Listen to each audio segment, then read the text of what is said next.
হ্যাঁ, স্বাগতম সবাইকে ইংলিশ লিটারেচার ভিডিওতে। ভিডিও শুরুতে সবাই আমার সালাম গ্রহণ করবেন। আসসালামু আলাইকুম, আমি সাদ্দাম হোসেন রয়েছি আপনাদের সাথে। আপনারা যারা 18তম শিক্ষক নিবন্ধন পরীক্ষাতে কলেজ লিখিত পরীক্ষায় অংশগ্রহণ করবেন, যারা বিশেষ করে ইংলিশ লেকচারার পদে, তাদের উদ্দেশ্যে আমি বলতে চাই, সেটা হচ্ছে যে এই যে কলেজ লিখিত পরীক্ষাতে যে 1 এবং 2 নম্বরে যে কোশ্চেনটা হয়ে থাকে, অর্থাৎ হিস্টোরি অফ ইংলিশ লিটারেচার আর ইন্ডিভিজুয়াল রাইটার, তো এই যেই প্রশ্নটা হয় যেখান থেকে, তো এই টোটাল বিষয়টা কি আপনার মাথায় রয়েছে? বিশেষ করে হিস্টোরি অফ ইংলিশ লিটারেচার, কারণ এখানে তো অনেক রাইটার এবং কোন রাইটার কোন এজে পড়ে, এইসব বিষয় কি আপনার মানে খুব ভালো মতো কি এই বিষয়ে জানা আছে?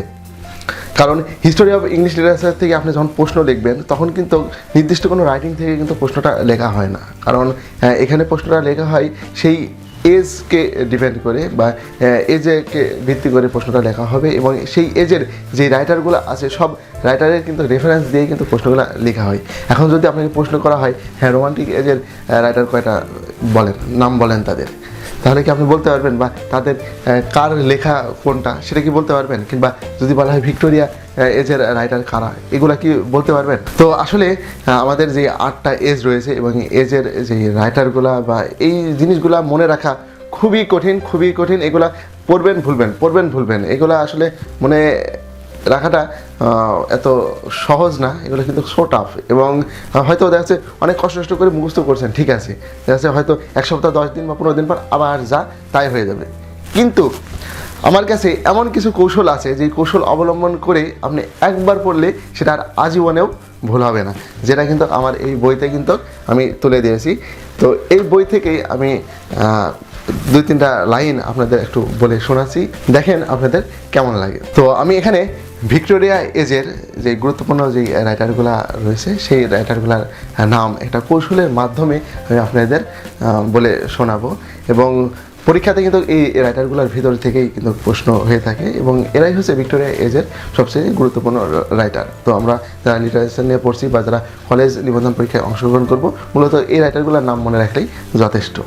তো তাহলে দেখি আমরা কী সেই শর্ট টেকনিক বা কৌশল, যে কৌশল অবলম্বন করে আমরা এই এজের এই রাইটারগুলোর নাম মনে রাখতে পারি। তো আমি একটা গানের মাধ্যমে এই রাইটারগুলোর নামটা বলবো আপনাদের, তো দেখেন আপনাদের কৌশলটা কেমন লাগে বা মনে রাখতে পারেন কিনা। শোনো ভিক্টোরিয়া এজে 8 জন রয়েছে যে সেজে, Tennyson, Browning, Arnold, Dickens, Hardy আর ইলিয়ট, ব্রন্টি, ম্যাকারপিস, থ্যাকারি, 3-5-8 যে সারি, প্রথম 3 জনেতে কবি, বাকি 5 জনে নোভেলিস্ট, বাকি 5 জনে নোভেলিস্ট। তো দেখেন এখানে কিন্তু আমি এই ধারকান মুভির একটা এই গানের সুরটা কপি করে এই লাইনগুলো আমি নিজেই লিখেছি, এবং আমার নিজেরই কিন্তু এই সৃষ্টি এটা। তো এখানে এই যে এই ছন্দের মাধ্যমে কিন্তু আমরা ভিক্টোরিয়া এজের যে রাইটারগুলো রয়েছে, সেই রাইটারগুলোর নাম খুব সহজেই কিন্তু আমরা কিন্তু মনে রাখতে পারছি, এবং কারা পয়েট এবং কারা নভেলিস্ট সেই জিনিসটাও কিন্তু আমরা খুব সহজে কিন্তু মনে রাখতে পারছি। এবং এই জিনিসটা যখন আপনার একবার জানা হয়ে যাবে বা একবার যখন আপনি শিখা হয়ে যাবে, তখন কিন্তু আর আজীবনেও আপনার ভিতরে যদি বোমা মেরে যদি বাস্ট করে দেওয়া হয়, তাও কিন্তু আপনার ভুল হবে না। অর্থাৎ প্রত্যেকটা অঙ্গ প্রত্যঙ্গ যেখানে থাকবে, তারাও কিন্তু এটা মনে রাখবে যে হ্যাঁ, এটা এই জিনিস। এবং পরীক্ষার হল বলেন বা ভাইবা বোর্ডে বলেন, যা যেখানেই যান না কেন, এই জিনিসটা কিন্তু আর কখনোই ভুল হবে না। এবং আমার কাছে যে শুধু ভিক্টোরিয়া এজের যে রাইটার, শুধু এই রাইটার না, 8টা এজেরই যে রাইটারগুলো রয়েছে, তাদের সবার নাম খুব সহজ কৌশলে মনে রাখার কিন্তু হচ্ছে সিস্টেম আমার কাছে আছে, এবং যেটা এই বইতে রয়েছে। এবং এই বইটা এমনই একটা বই, যা বিশেষ করে যারা নিবন্ধন পরীক্ষা দিবেন তাদের জন্য এই বইটা লেখা। এটা দীর্ঘ আমি 7 বছর ধরে এই বইটা আমি লিখেছি, এবং শেষ পর্যন্ত আপনাদের কাছে যেটা আমি এই বছর থেকে হস্তান্তর করতেছি। তো নিবন্ধন পরীক্ষা দিতে হলে এই বইটার বিকল্প কোনো কিছু নেই, কারণ আপনাদের বাজারে যে সকল বইগুলো রয়েছে, এগুলো পরে প্রিপারেশন নেওয়া খুব কঠিন, বিশেষ করে গোছানো একটা প্রিপারেশনের প্রয়োজন রয়েছে। এবং এখানে কোর্স এবং মেন্টর এই দুজনেরই কিন্তু প্রয়োজন রয়েছে। কোর্স করলে এবং কোনো মেন্টরের সহায়তা যখন আপনি নেবেন তখন বিষয়গুলো খুব সহজ করে ইজি হয়ে কিন্তু আপনার কাছে উপস্থাপন করা হবে এবং খুব সহজেই আপনি অল্প সময়ের মধ্যে প্রিপারেশনটা নিতে পারবেন এবং পরীক্ষায় কোন কোন বিষয়গুলো হাইলাইট করে প্রশ্নটা লেখা লাগে এইসব বিষয়গুলো কিন্তু আপনি এই কোর্সের মাধ্যমে জানতে পারবেন। তো আমার এই চ্যানেলের পক্ষ থেকে 18তম নিবন্ধন লিখিত পরীক্ষার জন্য বিশেষ করে কলেজ পর্যায়ের জন্য একটি কোর্স চালমান রয়েছে। প্রথম ব্যাচ অলরেডি তারা অনেক দূর আগায় গেছে এবং দ্বিতীয় ব্যাচ আগামী 5 তারিখ থেকে এদের ক্লাসটা শুরু হবে এবং ভর্তি প্রক্রিয়া অলরেডি কিন্তু শুরু হয়ে গেছে এবং যারা ভর্তি হয়ে গেছে তাদের কিন্তু আমি পড়া তাদের দিয়ে দিতেছে এবং তারা কিন্তু পড়তেছে। তো আপনারা যারা আগ্রহী আছেন খুব দ্রুত এই যে স্ক্রিনে দেখানো যে নাম্বার, এই নাম্বারে মানে যোগাযোগ করতে হবে, করে ভর্তি হয়ে যেতে হবে। কারণ কোর্সে ভর্তি ছাড়া আপনি কিন্তু নিবন্ধন পরীক্ষাতে টিকতে পারবেন না ভাই, এটা আপনাকে মানতে হবে। আবার একটা বিষয় আছে, মানে যেখানে সেখানে ভর্তি হলেই যে টিকবেন বিষয়টা এমন না। এজন্য দরকার আপনার এই বইটা, কারণ আমার কাছে রয়েছে যে দুইটা বই অতুলনীয় এবং এখানে লিটারেরি টার্মগুলো এত সহজ সাবলীল ভাষায় খুব সুন্দর করে যে লেখা, আপনি পড়লে আশ্চর্য হয়ে যাবেন। ফিগার অফ স্পিচ এটা আপনি কোথাও পাবেন না, এই জিনিসটা যেটা রয়েছে একমাত্র আমার কাছে এই বইতে। প্রত্যেকটা টপিকস, প্রত্যেকটা বিষয় সহজ সাবলীল ভাষায় বাংলা অর্থসহ ব্যাখ্যা সহ দেওয়া আছে। আপনি একবার পড়লেই এটা আপনার আর কিন্তু ভুল হবে না। আর আমি যে কৌশলটা শিখালাম, এই যে এখানে ভিক্টোরিয়া এজের যে রাইটারগুলোর নাম মনে রাখার যে কৌশলটা শিখালাম, দেখেন এখানে কিন্তু যে 8 জন রাইটারের নাম কিন্তু আমি এখানে বলে দিলাম এবং খুব সহজ টেকনিকে এটা আপনার গাইতে বা শুনতেও কিন্তু খুব ভালো লাগবে এবং এটা কিন্তু আজীবনেও আর ভুল হবে না এবং আপনার মধ্যে কখনো কিন্তু প্যাচ লাগবে না যে কে পয়েট বা কে নোভেলিস্ট। তো এমনও মানে অনেক কৌশল, অনেক টেকনিক আমার ভান্ডারে রয়েছে যেগুলো আপনাদের জন্য অপেক্ষা করতেছে। বিশেষ করে যারা কোর্সে ভর্তি হবে তারাই কিন্তু এই সুযোগ সুবিধাটা পাবে।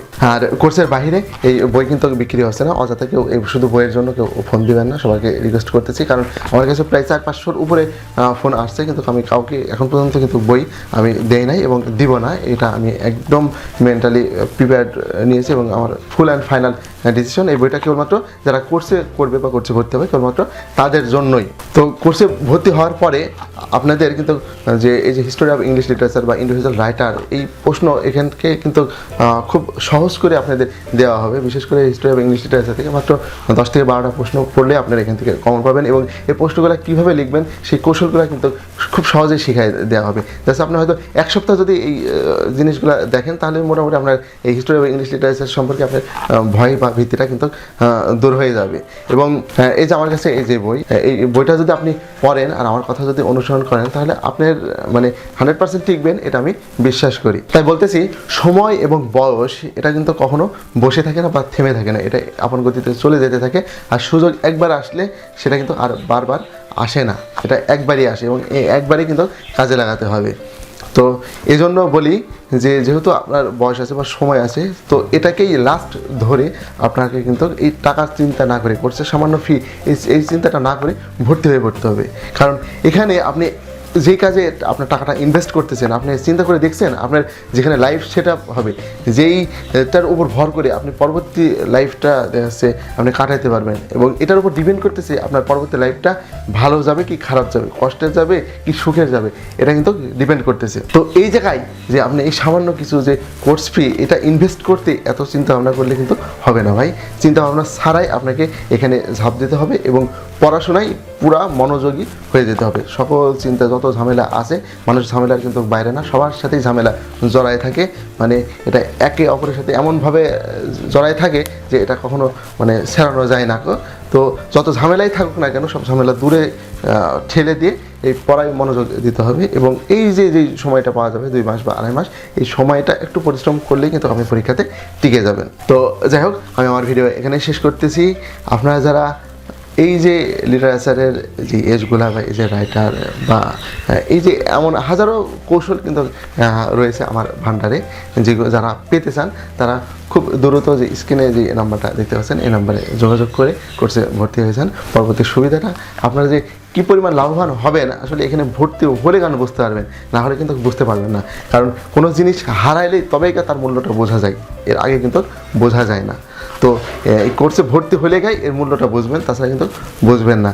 আর এই নিবন্ধন পরীক্ষাটা আপনার জন্য কতটা যে গুরুত্বপূর্ণ বা এখানে টিকাটা আপনার জন্য যে কতটা গুরুত্বপূর্ণ এটা হারাই ফেলবেন, বয়সটা হারাই ফেলবেন, তখন কিন্তু বুঝবেন। টাকা পয়সা জীবনে অনেক আসবে যাবে, কিন্তু সময় এবং সুযোগ যেটা একবার চলে যায় সেটা কিন্তু আর আসবে না। এজন্য বলতেছি টাকা পয়সার চিন্তা না করে খুব দ্রুত এই কোর্সে ভর্তি হয়ে যান এবং আপনার যে কাঙ্ক্ষিত স্বপ্ন রয়েছে সেই স্বপ্নটা আপনি পূরণ করেন। তো আমি আমার ভিডিও এখানে শেষ করছি। সবাই ভালো থাকবেন, আমার জন্য দোয়া করবেন। আল্লাহ হাফেজ।